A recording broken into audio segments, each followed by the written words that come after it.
আমাদের সনাতন ধর্ম সৃষ্টি হচ্ছিল, যখন উৎসের সন্ধান করছিলেন তারা, সেই মানুষগুলো, ঠাকুর বলছেন ঋষিরা কত কষ্ট করতেন।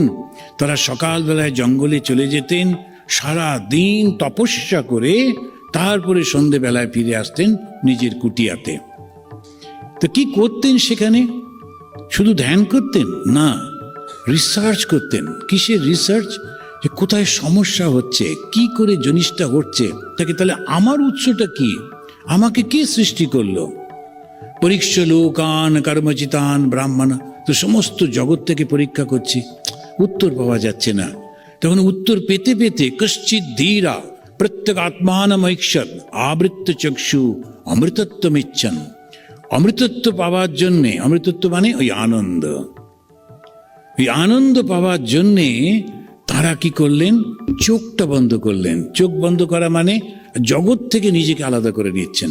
শুধু চোখ না, চোখের সঙ্গে কান, জিহ্বা, ত্বক, সবকিছু, পঞ্চ জ্ঞান ইন্দ্রিয়কে স্তব্ধ করে দিলেন। আর যেই পঞ্চ জ্ঞান ইন্দ্রিয় স্তব্ধ হলো, মনটা ধ্বংস হয়ে গেল।